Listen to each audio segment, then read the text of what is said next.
You said you wanted a story about the festival, and that's what I did. That's my writing style. You know that. I understand that. I understand that. And I do appreciate this opportunity. Alright. Alright.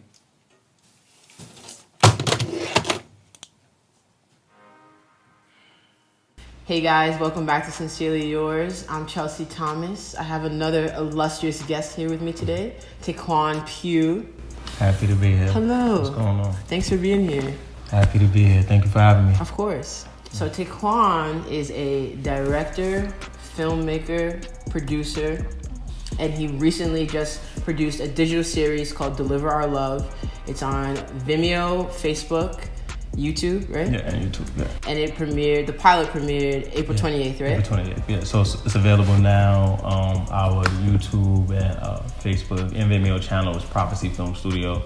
You can just search for the episode. Deliver Our Love. Yeah. So tell me what it's about without giving too much away. Well, the best way to sum it up is it's about a writer from Harlem who spontaneously turns into a relationship coach. He's pretty much going through a transition in his life. You know, he works at a news publication. Mm-hmm. He's about to quit that job just to become his own freelance writer. Mm-hmm. And in the midst of that, a few of his friends having relationship problems, so he ends up helping them through it and encouraging them to write letters to work out their issues. Oh, dope. Yeah. So why did you choose the topic of Black love? I was always interested in the genre. Especially from films that we can consider to be the pioneers of that genre, like the Love Jones and the Best Mans. So those were always some of my favorites, and I just recognized the distinct experience that my peers have, millennials have with dating because of social media, the technology that we have. So I felt like it was definitely a story worthy of telling. Mm-hmm. And what do you think makes Deliver Our Love unique? Well, from viewers, we had a few screeners that you actually just came to our recent screening. Yeah. From what I hear a lot from viewers, they talk about the vulnerability that they see Black men having on screen, and the personal, deep conversations about their feelings and whatnot. Seeing that on screen was real new and refreshing for people. I definitely agree with that. That was intentional, intentionally done by me. So I definitely think that's one thing that makes it unique. And also for it to be an indie project and having a storyline that directly relates to millennials. So even just working on the show, for the cast, for example, the cast is made up of millennials. I just always recognize how they were just loving working on set, and acting in the series. And a lot of things I would always hear from them is how they felt like it was a story. It was a series that was telling their story. They felt like it was reflecting their experience. So they, were more than happy to play a character like that. And I can definitely tell that they don't often get that as actors, especially a young Black actor. Right. You being able to actually play a character that you could relate to, and other characters in the series as well, that you could relate to. So I went to the screening of the pilot episode, which was really dope. Appreciate that. And one of the things you said was that you felt that the relationship between Black men and Black women was damaged. Why do you think that is? I think it's a load of factors. I definitely do feel history plays a big part in it. When you talk about the people who have went through what we went through so many different cycles, this country, whether you talk about slavery, whether you talk about Reconstruction, you talk about Jim Crow, you talk about the war on drugs, and it's so many different catastrophes we went through. It played a big part in affecting our relationship. And I even talked about how mass incarceration, that's a modern catastrophe that we're going through. That is a big factor which affects our relationships. And, some of the things that prevent us from, bonding how we want to and loving each other the way we want to. And I also feel a lot of outside factors. I feel a lot of outside people, because I actually said this to a black woman probably like last year. We was having a discussion about this, and I said I kind of feel like we are like probably like one of like the only groups of people who are encouraged to date outside our race. Yeah. You know, like we're like, you know, it's like I feel like when it comes to other people, and I talk to people from, you know, other communities and cultures, it's like, you know, a casual thing goes regular, like, all right, if you do, you do. Right. If you don't, you don't. But I feel like we are like encouraged to date outside our race, and when we are encouraged to do so, it's out of envy, you know, for our own. So that's also, I feel like, is another big factor, us allowing you know, people from other communities to, you know, have hands and have say so and intrude and like on our idolizing connection. others. Absolutely, Yeah, absolutely. that's a huge. I mean, I went to a predominantly white school, and I had to talk so many times with players like why are you dating? Not that it's bad to as a black man to date a white woman, but I just felt like they were like putting them on a pedestal and like actively seeking them out, and they were always like, oh, but it's what's around, like it's what's available. It's like there are so many beautiful black girls on this campus, like, so I definitely agree with you there. And I think especially when it becomes to athletes, like I definitely feel like they're like socialized to date like outside their race and to date, you know, white women who go to these universities and whatnot. It's kind of like they have like, it's kind of like a pageant, like they got like a whole line waiting for them, and it's like pick which one you want. Exactly. You know? And they're definitely preyed on. Yeah, 100%. Yeah. 100%. By women, just women in general. Yeah, by women in general. Yeah. But it's like I always hear a lot of sisters who went to like sports schools, like you went to, and they just said they always felt like, especially like going to the parties, like the athletes would, it's kind of like they would just be looking right past them. Right. At all the white girls, like they don't even see them, like, and even when they showed any interest to y'all, I hear a lot of sisters say, they would say to the athletes, like, oh, I didn't even know you like black women, you know? Right. Now that's a fact. I've definitely. So you had that experience, right? You want to talk to me? Exactly. That's crazy. Sisters and dad told me that, Oh, like, cheers. especially the ones who went to like sports schools, definitely. So, as a black filmmaker from Brooklyn who now lives in my hood, shout out LES, you know. So, how does your day-to-day experience and your upbringing affect or influence your filmmaking style? I think it gave me loads of stories. You know, I grew up with a really, really big family. I grew up with 8 siblings.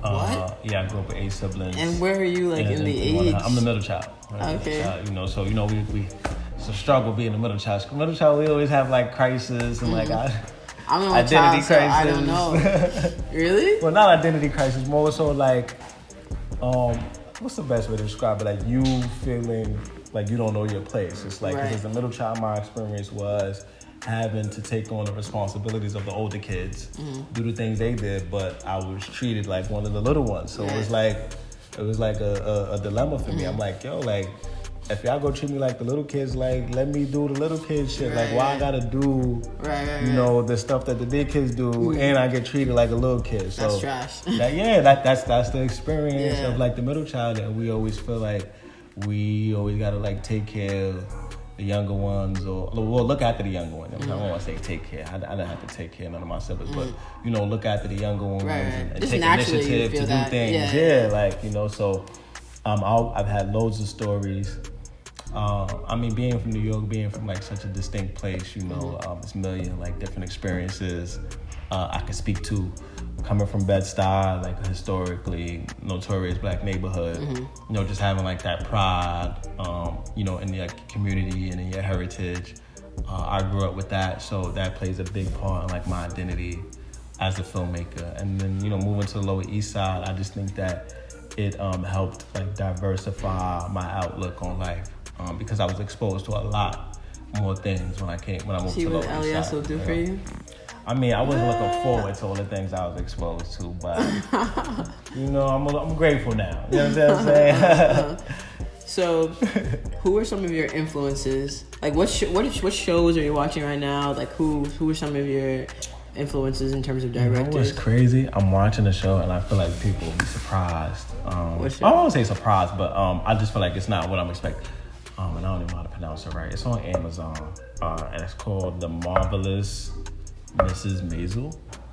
I never heard of it. Yeah, so it's about this Jewish woman who is set in like the 1950s in New York. It's about this Jewish woman who like spontaneously becomes a stand-up comedian.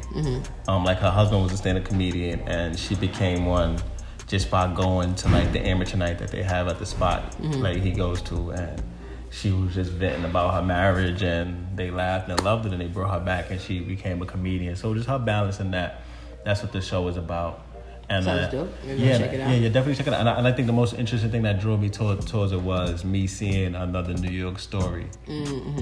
Like it's like I feel like you could tell a different story in a different neighborhood in New York. It's definitely. like like I love, like we could talk about, let's say like a New York show like a modern one like Power that everybody loves. It's like you can watch that. But then you could watch Marvelous Mrs. Maisel, like a New York show set in the 50s, you know, and it's like so interesting. Like, that's true. That is very true. Different story per neighborhood. Yeah, so I'm watching that. I usually don't watch a lot of stuff when I'm creating. Right, no, I definitely so, feel that. I mean, I watch that. I like Queen Sugar. I've checked out like some of Power. I like some of Power. Yeah, so those are like some of the things on TV. I'm trying to remember something else I enjoyed that I watched recently. I can't remember, but those are the ones I definitely. And in terms of directors, who has influenced you? Well, my idol is Spike Lee. Okay, you know, I knew you were gonna say that. and I want to get to why you felt like I was gonna say that. But I mean, when I think of just like black filmmakers who have attained a certain level of success, like he to me is the GOAT. Okay. And he's very like always still in Brooklyn. He lives in Brooklyn still, right?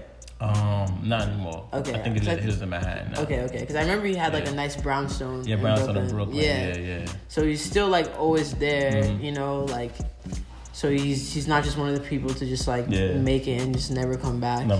Yeah. So definitely Spike Lee. Just after watching Do the Right Thing. Yeah. When I was in 10th grade, I was like, yo, I want to do this. Like, this is what I want to do, and I haven't looked back ever since. So Spike Lee, rest in peace to my brother John Singleton. Yeah. I actually just posted up a picture I took with him. Oh yeah, I saw that a few years ago on Instagram. Yeah, I saw that. So John Singleton, huge influence. Eddie Murphy, you know, Martin Lawrence, like those are like some of my favorites. And the interesting thing is, like these people, they're like extremely famous, but that is not what I care about. Producing a show is extremely expensive. Yeah, tell me about it. One of my burning questions is how the hell did you raise? You got mad actors, and I know those actors. I instantly got some of them, and like I know they all got paid.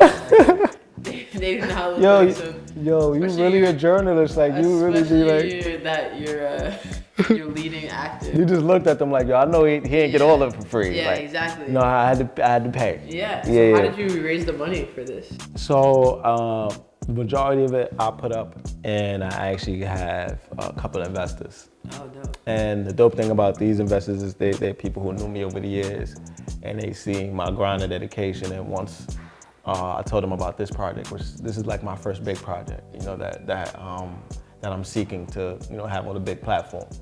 Once I told them about that, they were like all on board and supporting me. Oh. So yeah, and I forgot one thing. I have to acknowledge this. My most recent job, I worked at little Lower East Side, so get your little shout out. I worked at Go LES. It's a community-based organization in Lower East Side.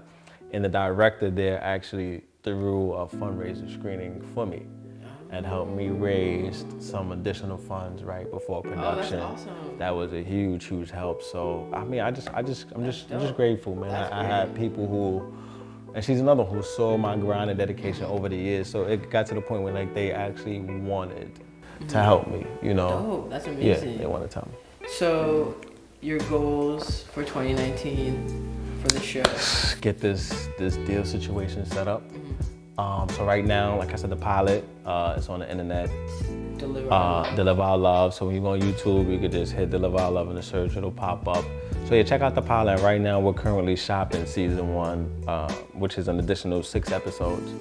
And they're all a half an hour each. And yeah, you know, we're shopping it to some networks. So we want to get like a real nice network situation and have that out to y'all later this year. So that's like my big goal for 2019. And then of course, you know, since it was so expensive, now I'm thinking about the other projects I'm doing. So in the meantime, this summer I'm gonna just work on, you know, shooting a documentary, because documentaries are much cheaper than Yeah, than scripted content. So work on some documentaries and some other short films. That's awesome. Yeah. Well, thank you so much for coming on the show. Yo, I appreciate you so much. Deliver Our Love. Check it out. Like I said, YouTube, Vimeo, Facebook. Instagram page is _Deliver Our Love, and my Instagram is Ta'Quan Pugh. Cool play on takes. So Ta'Quan is just spelled out like TAKEONE I'll post everything and below. Pugh. All right, cool. Yeah, So yeah, y'all gonna find me. Just the information will be below, and check us out, man. Definitely. Love our love. Support black artists, support black filmmakers, support your homies. You already know. All day. I'm Chelsi Thomas, Ta'Quan Pugh. Sincerely yours. Peace. All right.